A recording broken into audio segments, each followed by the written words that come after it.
Hello dear students, ये SHM की 6th number की वीडियो है और आज की इस वीडियो में हम सिंपल पेंडुलम का एक स्पेशल केस देखेंगे जिसमें अगर सिंपल पेंडुलम की इफेक्टिव लेंथ अर्थ के रेडियस के कंपैरेबल हो जाए। अर्थ की रेडियस कितनी होती है? 6400 किलोमीटर।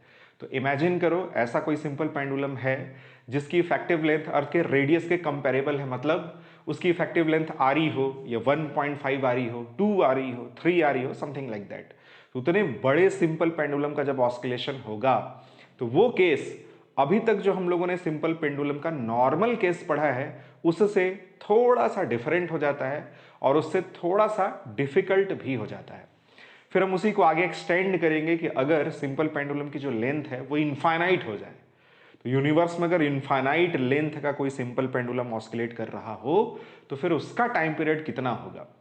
तो ये इंपॉर्टेंट केसेस इस वीडियो में डिस्कस करेंगे। तो अगर आप नोट्स बनाते हैं तो कॉपी किताब निकाल लीजिए और हेडिंग डालिए सिंपल पेंडुलम स्पेशल केस। इसमें सबसे पहले इसका जो फिगर है वो बहुत इंपॉर्टेंट है। सबसे पहला टास्क है फिगर को एक्यूरेटली बनाना और उसको समझना। तो इसमें सबसे पहले हमें एक अर्थ बनाना होगा। तो अर्थ बनाने के लिए आपको पूरा कंप्लीट सर्किल बनाने की जरूरत नहीं है। आपने आधा या आधे से थोड़ा सा ज्यादा बनाया जिसमें उसका सेंटर क्लियरली विजिबल हो, ये बना दिया आपने। यहां से लेके यहां तक अर्थ की रेडियस होगी आरी, वैल्यू 6400 किलोमीटर अप्रॉक्सीमेटली। तो इतना ही बड़ा या इससे थोड़ा सा बड़ा हम सिंपल पेंडुलम इसके ऊपर बनाने वाले हैं। तो अब यहां एक सिंपल पेंडुलम बनाते हैं। अब ये स्पेस में किसने पकड़ रखा है, कहां पे लटका हुआ है, वो सोचने की जरूरत नहीं है क्योंकि एक हाइपोथेटिकल केस है। तो ये आपने लटकाया यहां सिंपल पेंडुलम।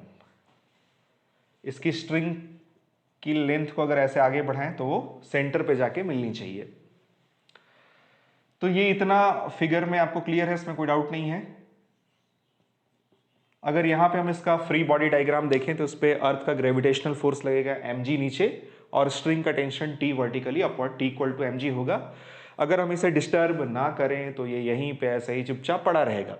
ये हम लोगों ने पहले भी पढ़ा है कि मीन पोजीशन पे, इक्विलिब्रियम पोजीशन पे ऑब्जेक्ट पे फोर्सेस बैलेंस होते हैं। तो अगर हम कुछ नहीं करेंगे तो ये ऐसे ही पड़ा रहेगा, लेकिन हमें इसे एसएचएम करवाना है तो हमें इसे उस तरफ या फिर इस तरफ थोड़ा सा डिस्टर्ब करके छोड़ना होगा। तो इसे डिस्टर्ब करते हैं, इसे इसकी मीन पोजीशन से उस तरफ ले जाते हैं। तो अब जो अगला फिगर आप बनाओगे उसमें इसकी लोकेशन थोड़ी सी आपने चेंज करी। मान लेते हैं ये यहां से यहां गया x। ये x बहुत ही छोटा होगा। सिंपल पेंडुलम को वैसे भी आपको पता है कि एसएचएम तभी होता है जब उसका जो एम्पलीट्यूड है वो बहुत ही छोटा होता है। तो x की वैल्यू बहुत छोटी होगी तो ये लोकेशन बहुत पास पास होगी। फिगर में उतना भी पास नहीं बनाया जा सकता कि फोर्सेस रिजॉल्व करने पे आपस में मिक्स हो जाए और फिगर ना समझ में आए, इसलिए थोड़ा सा दूर तो बनाना ही होगा। तो ये आपने सेकेंड पोजीशन में इसे बना लिया। ये पोजीशन है O, ये पोजीशन मान लेते हैं A, ये एंगल मान लेते हैं थीटा, यानी एंगुलर डिस्प्लेसमेंट आपने दिया कितना? थीटा। अब ध्यान से देखना, इस स्ट्रिंग, इस पॉइंट को P पॉइंट मान लेते हैं। जो PA स्ट्रिंग की पोजीशन आपको दिख रही है उस PA को आगे बढ़ाते हैं, यानी एक स्केल रखा और इसको इस तरीके से आगे बढ़ा लिया। ये एक स्ट्रेट लाइन है। अब यहां अगर एक वर्टिकल लाइन खींची जाए तो ये वर्टिकल लाइन इस लाइन के पैरेलल होगी। ये एंगल अगर थीटा फॉर्म हो रहा है तो ये एंगल भी थीटा बनेगा। फिर हमें इस पोजीशन और सेंटर को भी ज्वाइन करना होगा। तो इस A पॉइंट और C पॉइंट को भी हमने ज्वाइन कर लिया। मान लेते हैं ये वाला एंगल फाई है, यानी अगर ऐसे टर्म से बात करें तो angle OCA is equals to phi, let's assume. अब देखो यहां पे अगर हम इसके फोर्सेस को देखें, इस पे लगने वाले फोर्सेस को, तो अर्थ हर एक ऑब्जेक्ट को किधर अट्रैक्ट करता है? अपने सेंटर की तरफ। तो इससे पहले जो हम लोगों ने सिंपल पेंडुलम पढ़ा था, उसमें पेंडुलम चाहे यहां हो, चाहे पेंडुलम यहां हो, चाहे पेंडुलम यहां हो, mg वर्टिकली डाउनवर्ड लगता था। लेकिन ये केस डिफरेंट केस है। इसमें mg की डायरेक्शन वर्टिकली डाउनवर्ड नहीं होगी। अर्थ किसी भी ऑब्जेक्ट को अपने सेंटर की तरफ अट्रैक्ट करता है। तो अगर यहां पे हमारा बॉब है ए पोजीशन पे, तो जो ग्रेविटेशनल फोर्स की डायरेक्शन होगी वो होगी टुवर्ड्स AC। तो ये पॉइंट आपको क्लियर हो गया। फोर्स की वैल्यू कितनी होगी?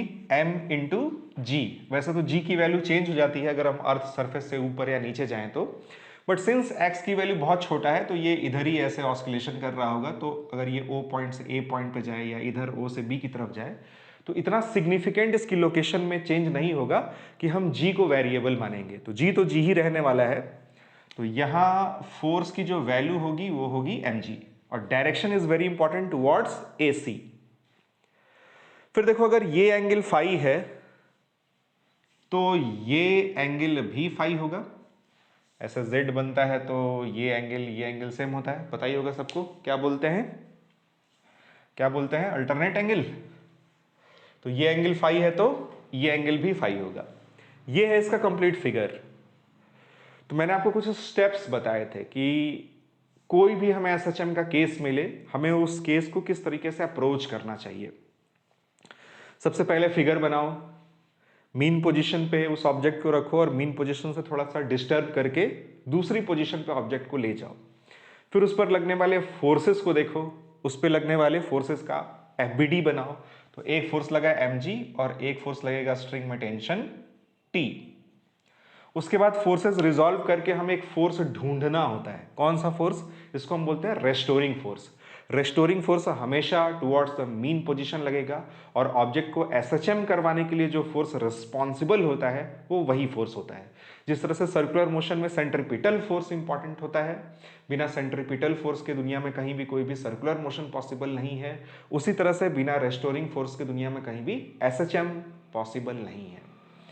उसके बाद मैंने बताया था कि फोर्स का इक्वेशन आप लिखोगे, वहां से एक्सेलरेशन का इक्वेशन डेराइव करोगे, फिर प्रूफ करोगे उस पॉइंट पे कि हाँ ये ऑब्जेक्ट SHM परफॉर्म करेगा।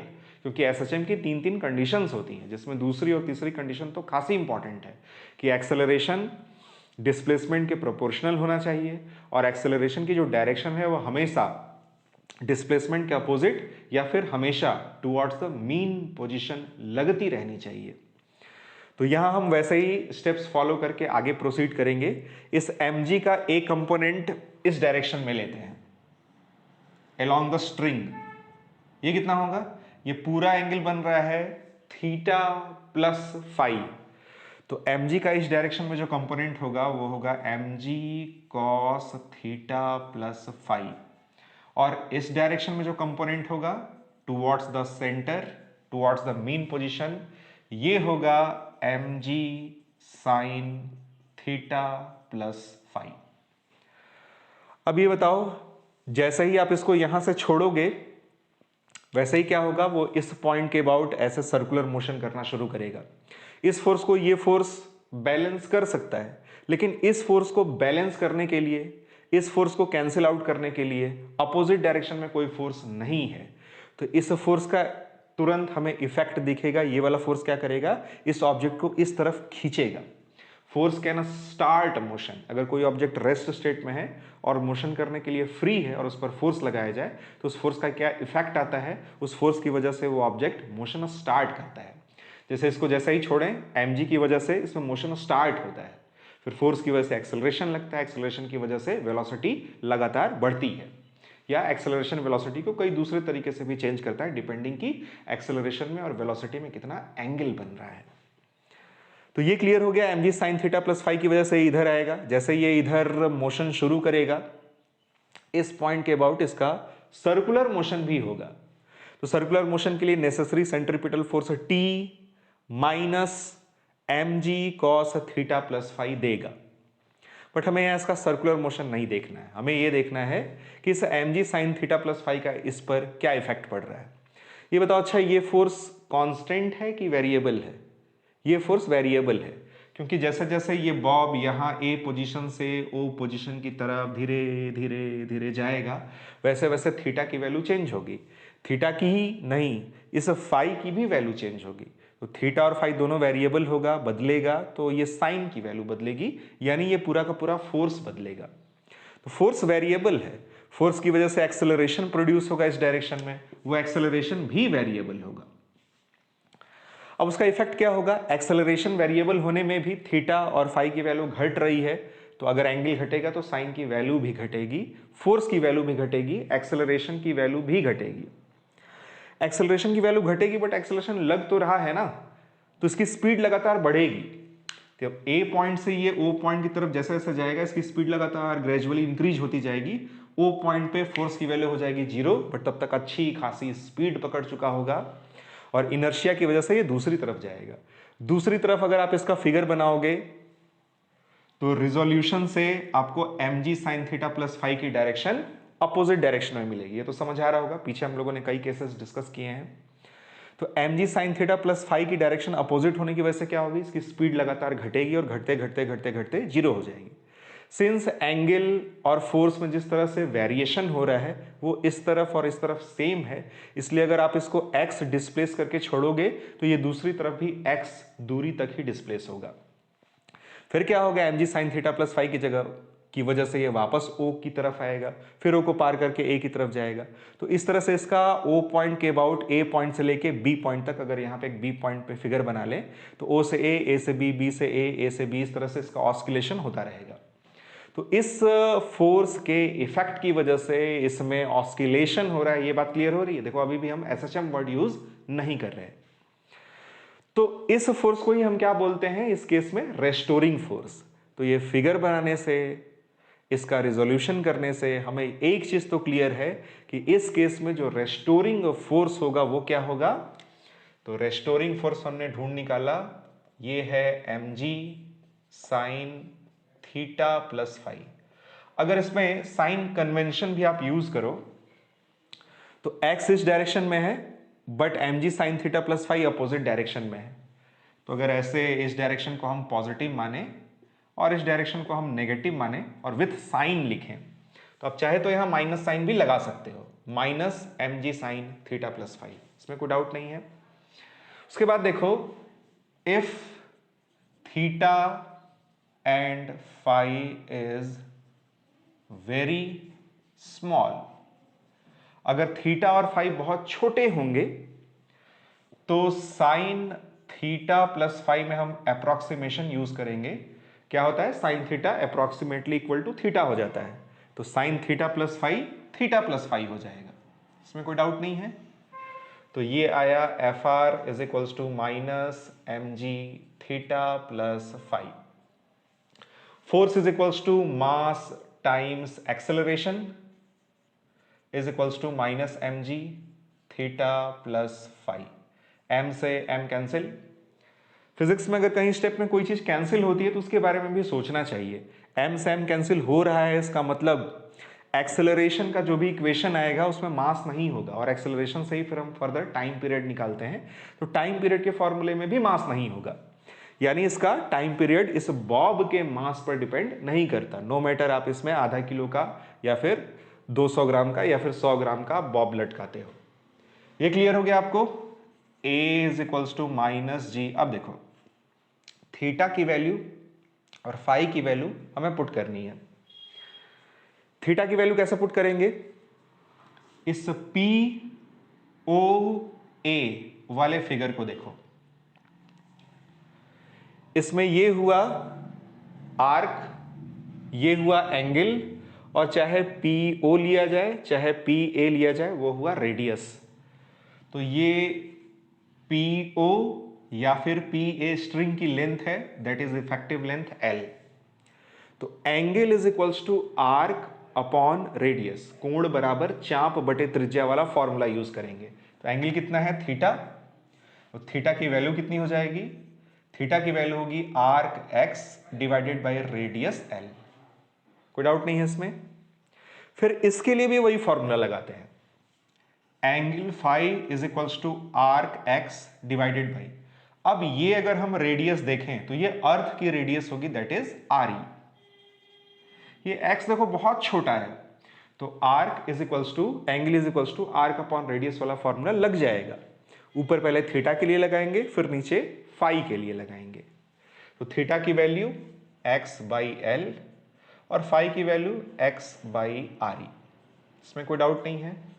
a is equals to minus G, x बाहर निकाल लें तो यहां बचेगा 1 by L plus 1 by R E और x हमारा आ गया बाहर। ये बताओ, अच्छा ये जो ब्रैकेट के भीतर क्वांटिटी लिखी गई है और ये जो g है, ये पूरा का पूरा क्या है इस पूरे मोशन के दौरान? कांस्टेंट। तो अगर ये कांस्टेंट है, ये कांस्टेंट है, तो कैन आई से कि a प्रोपोर्शनल टू x होगा, और जब x पॉजिटिव होगा तो a नेगेटिव होगा, और अगर x नेगेटिव होगा तो नेगेटिव इंटू नेगेटिव एक ऐसा हो जाएगा पॉजिटिव। यानी ये SHM की दूसरी और तीसरी कंडीशन को फुलफिल कर रहा है। इसका मतलब छोटे ऑस्किलेशन के लिए SHM की पहली कंडीशन भी फुलफिल होगी। ये एक निश्चित स्थिर बिंदु के इधर उधर सेम डिस्प्लेसमेंट में स्ट्रेट लाइन में ऑस्किलेशन करेगा, SHM की कंडीशन नंबर 1। कंडीशन नंबर 2 की एक्सेलरेशन डिस्प्लेसमेंट के प्रोपोर्शनल है, और कंडीशन नंबर 3 की एक्सेलरेशन हमेशा डिस्प्लेसमेंट के अपोजिट डायरेक्शन में लगेगा या टुवर्ड्स द मीन पोजीशन लगेगा। तो यहां पे हम इस पे मुहर लगा सकते हैं कि ये SHM परफॉर्म करेगा। तो ये क्लियर हो गया आपको? अगर बोर्ड एग्जाम में इस तरह से आता है तो यहां पे आपको लिखना चाहिए नीचे कि कंडीशन नंबर 2 और कंडीशन नंबर 3 यहां पे आप देख सकते हो कि फुलफिल हो रही है। उसके बाद अब बात करते हैं इसके मैग्नीट्यूड की। अगर एक्सेलरेशन का मैग्नीट्यूड देखें तो वो होगा g 1 by L plus 1 by R E into x. अब माइनस साइन को छोड़ देंगे, अब क्या करेंगे, सिर्फ एक्सेलरेशन का हम मैग्नीट्यूड देखेंगे। फिर एक्सेलरेशन का हमने इक्वेशन निकाल लिया, अब यहीं से हम निकालेंगे टाइम पीरियड का फॉर्मूला। किसी भी तरह के SHM में जो टाइम पीरियड होता है वो टाइम पीरियड आता है t is equals to 2 pi square root displacement divided by acceleration. ये है जनरल फॉर्मूला। तो यहां t इज इक्वल्स टू लगाते हैं उस फॉर्मूले को, डिस्प्लेसमेंट हमने दिया है मीन पोजीशन से कितना x, और एक्सेलरेशन हमने कैलकुलेट करके निकाला, वो कितना आया g 1 by L plus 1 by R E into x. X से x cancel, t is equals to हमें मिलेगा 2 पाई 1 अपॉन g, इसको सॉल्व कर लेते थोड़ा, एल आर ई एलसीएम, ऊपर गया आर ई प्लस एल, इसमें कोई डाउट नहीं है। t is equals to 2 pi square root L R E गया ऊपर, नीचे g R E plus L. अब यहां पे एक बार फिर से, जैसे स्टार्टिंग में मैंने कहा था कि फिगर इंपॉर्टेंट है समझना, वैसे ही इस स्टेप के बाद भी एक दो पॉइंट आपको समझना इंपॉर्टेंट है, समझने वाला पॉइंट आ गया है। अब ध्यान से देखो, note number 1, t is equals to 2 pi root, ये फॉर्मूला एक तरह से हमारा फाइनल फॉर्मूला है किसके लिए, अगर सिंपल पेंडुलम की जो लेंथ है वो अर्थ के रेडियस के कंपैरेबल हो जाए। अब अगर इसी लेंथ को हम छोटा करें, छोटा करते करते करते करते एकदम छोटा कर दें, 1 मीटर 1.5 मीटर, यानी जो केस हम लोगों ने पहले पढ़ा था, यानी एक हाथ का अगर कोई सिंपल पेंडुलम ले और लैब में या अपने घर पे उसका ऑस्किलेशन करवाए, तो इस फॉर्मूले से हमें वो फॉर्मूला भी मिलना चाहिए। कौन सा formula, t is equals to 2 pi root over L by G वाला फॉर्मूला। तो देखते हैं इस फॉर्मूले से हमें वो फॉर्मूला मिलता है कि नहीं मिलता है। तो नोट नंबर 1 में ध्यान से देखो, इसी फॉर्मूले में क्या चेंज करने वाले हैं, L R E divided by G, इस ब्रैकेट में से जो डिनोमिनेटर में आपको दिख रहा है आर ई बाहर निकाल लेते हैं। तो अगर आप आर ई बाहर निकालोगे तो यहां बचेगा 1 प्लस एल बाई आर ई, इतना तो कर ही लेते होगे, इसमें कोई डाउट नहीं है। तो आर ई से आर ई हो जाएगा कैंसिल, और अब इस फिगर को भी हटा देते हैं, फिगर की भी अब कोई जरूरत नहीं है। तो यहां क्या बचा, t is equals to 2 pi root over ऊपर बचा l और नीचे बचा g ब्रैकेट में 1 प्लस एल बाई आर ई। यहां तक कोई डाउट नहीं है, बहुत ही सिंपल था। अब यहां देखो एक कंडीशन लगाते हैं, if L is much much lesser than R E. अगर L की वैल्यू यानी सिंपल पेंडुलम की जो इफेक्टिव लेंथ है वो अगर अर्थ की रेडियस से बहुत छोटी हो, अर्थ की रेडियस कितनी होती है 6400 किलोमीटर, और ये अगर 1 मीटर हो, 1.5 मीटर हो, 1.2 मीटर हो, तो इसको इसके कंपैरिजन में, इसकी तुलना में बहुत छोटा माना जा सकता है। तो सोचो अगर यहां हम 1 मीटर पुट करें और अर्थ की रेडियस है 6400 किलोमीटर, इसको मीटर में कन्वर्ट करेंगे तो 3 जीरो और आएगा। तो एक में अगर इतना डिवीजन आप करोगे तो ये आएगा 0.00000 समथिंग, उसको ऑलमोस्ट आप जीरो मान सकते हो। तो अगर L की वैल्यू आर ई से बहुत छोटी होगी तो ये जो एक्सप्रेशन है L बाई आर ई, ये टेंड होगा जीरो की तरफ। तो ये अगर पार्ट आपका जीरो हो जाएगा तो बचेगा क्या, t is equals to 2 pi root over ऊपर L और नीचे g। बताओ अच्छा, यही फॉर्मूला सिंपल पेंडुलम के लिए सिंपल केस में हमें मिलता है ना। तो ये फॉर्मूला वो फॉर्मूला है जिसमें उसकी लेंथ अर्थ के रेडियस के कंपेरेबल हो जाए, बहुत बड़ी लेंथ हो जाए, और इस फॉर्मूले से भी हम ये वाला केस डिराइव कर सकते हैं। इसका मतलब ये जो फॉर्मूला है वो सही है। फिर अब देखो नोट नंबर 2। नोट नंबर 2 में क्या करेंगे, अब मान लेते हैं कि सिंपल पेंडुलम की लेंथ बढ़ते बढ़ते बढ़ते बढ़ते इनफाइनाइट हो गई। तो अगर सिंपल पेंडुलम की लेंथ इनफाइनाइट हो जाए तब उसका टाइम पीरियड कितना होगा, अब वो देखते हैं। वो कैसे कैलकुलेट करेंगे, वो देखो note number 2, t is equals to 2 pi L R E divided by G. अब इस ब्रैकेट से पिछली बार हमने आर ई खींचा था बाहर, इस बार एल खींचते हैं बाहर। तो अगर आप एल बाहर निकालोगे तो ये आएगा आर ई बाई एल और प्लस 1, इसमें एल से एल हो गया cancel. t is equals to आया 2 pi root R E by G और ब्रैकेट में R E by L plus 1। यहां तक कोई डाउट नहीं है, यहां तक तो मैथमेटिकली ऐसे कर ही सकते हैं, इसमें कोई डाउट नहीं है, कोई प्रॉब्लम नहीं है। अब ध्यान से देखो, if L tends to infinite, अगर L की लेंथ बढ़ते बढ़ते बढ़ते बढ़ते कहां अप्रोच करे, इनफाइनाइट की तरफ। L इक्वल टू इनफाइनाइट कभी मत लिखा करो, इनफाइनाइट कोई नंबर नहीं है, इनफाइनाइट एक कॉन्सेप्ट है। तो अगर L टेंड हो जाए इनफाइनाइट की तरफ तो आर ई कितना है 6400 किलोमीटर, 6400 किलोमीटर है तो एक फाइनाइट नंबर ही। नीचे आप L की वैल्यू अगर बढ़ाते बढ़ाते इनफाइनाइट कर दो तो ये जो एक्सप्रेशन है यानी आर ई बाई एल, कोई भी फाइनाइट नंबर डिवाइडेड बाई अगर डिनोमिनेटर इनफाइनाइट की तरफ टेंड हो जाए तो ये जो एक्सप्रेशन है ये टेंड हो जाता है जीरो की तरफ। क्यों भाई, किसी भी चीज में इनफाइनाइट का डिवाइड करोगे तो क्या आता है, जीरो। तो ये अगर एक्सप्रेशन की वैल्यू जीरो हो जाएगी तो 1 तो बचेगा, यानी नीचे बचेगा सिर्फ g। तो टाइम पीरियड हमें मिलेगा t is equals to 2 pi root over R E by G. ये होता है इनफाइनाइट लेंथ के सिंपल पेंडुलम के टाइम पीरियड का formula, t is equals to 2 pi root over R E by G. इसमें pi की वैल्यू हमें पता है, आर ई की वैल्यू भी हमें पता है, जी की वैल्यू भी हमें पता है, यानी उन सब की वैल्यूज को पुट करके गुणा भाग करके इसकी वैल्यू निकाली जा सकती है। तो जब आप इसकी वैल्यू कैलकुलेट करके निकालोगे तो ये आता है 84.6 मिनट।